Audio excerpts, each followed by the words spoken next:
Court में मुकदमे आते हैं भाई भाई के, किस तरह के? ज़मीन के, घर के बंटवारे के। लेकिन एक कोर्ट में मुकदमा ऐसा आया जिसको सुनकर जज साहब तो क्या, कोर्ट में बैठा हुआ हर इंसान सुनकर हैरान रह गया। मुकदमा कुछ इस तरह का था। छोटे भाई ने अपने बड़े भाई के ऊपर मुकदमा किया। 60 साल के भाई ने अपने 75 साल के भाई के ऊपर मुकदमा किया कि ये 40 साल से मेरी माँ की खिदमत कर रहा है, अब मैं इससे अपनी माँ मांगता हूँ तो ये मेरी माँ मुझे नहीं देता। माँ की उम्र कितनी है? 110 साल, बूढ़ी माँ, और चलती फिरती हुई आंखों से अज़ां देखी है। मैंने जन्नत तो नहीं देखी है मगर माँ देखी है। छोटा भाई कहता है 40 साल से ये मेरी माँ की खिदमत कर रहा है, अब मैं इसे अपनी माँ मांगता हूँ तो ये मेरी माँ मुझे नहीं देता। तो बड़ा भाई कहता है जज साहब ये मेरी माँ है, मेरी जन्नत है, 40 साल से मैं अपनी माँ की खिदमत कर रहा हूँ और मैं अपनी जन्नत को, मैं अपने सुकून को कैसे दे दूँ?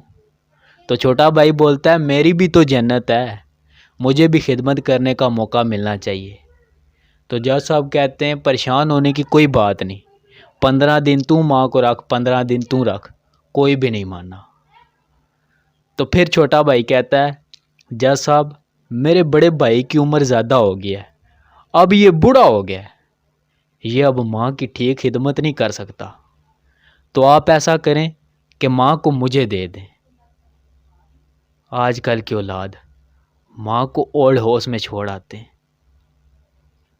आजकल की औलाद जब उनके बच्चे होते हैं ना, तो एक भाई दूसरे को कहता है कि 1 महीना माँ को मैंने रखा, 1 महीना तू रख, माँ की खांसी की वजह से मेरे बच्चों की नींद ख़राब होती है।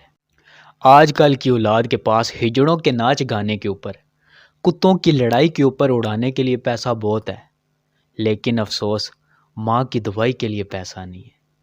मुकदमे ऐसे होने चाहिए जिसको सुनकर लोग हैरान हो जाएं। मुकदमे ऐसे होने चाहिए जिसको सुनकर लोग कहें वाह क्या औलाद पाल ली है। जज साहब का दिमाग ख़राब। जज साहब कहते हैं करूं तो क्या करूं? जज साहब बोलते हैं कि माँ को बुलाया जाए। अगर माँ बोलती है मैंने इस बेटे के पास रहना है तो उस बेटे के पास माँ को भेज दिया जाएगा। माँ को अदालत में बुलाया गया। व्हील चेयर में बूढ़ी माँ अदालत में आती है तो माँ का जवाब भी बड़ा सुनने वाला था। जज साहब ने माँ से पूछा कि आप किस बेटे के साथ रहना चाहती हैं? तो जज साहब को माँ बोलती हैं कि ये दोनों मेरे लाल हैं, मेरे लिए दोनों बराबर हैं, मैं अपनी औलाद के हक़ में कोई फ़ैसला नहीं सुना सकती। आप इंसाफ का फ़ैसला करते हो, लिहाजा आप भी इंसाफ का फ़ैसला करो।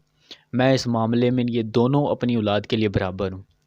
जज साहब ने बहुत सोच समझने के बाद लास्ट में ये फ़ैसला किया कि बड़े भाई की उम्र अब ज़्यादा हो गई है, अब वो बूढ़ा हो गया है, अब वो माँ की ठीक से खिदमत नहीं कर सकता, लिहाजा अब माँ को छोटे भाई के पास भेजना चाहिए।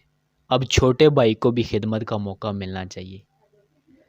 तो बड़े भाई की आंखों में आंसू आ जाते हैं और बड़ा भाई लास्ट में जज साहब को कहता है जज साहब आपने मेरे बुढ़ापे में मेरी जन्नत, मेरा सुकून मुझसे छीन लिया। किसी को घर मिला हिस्से में या कोई दुकान आई, मैं सबसे छोटा था घर में, मेरे हिस्से में माँ आई।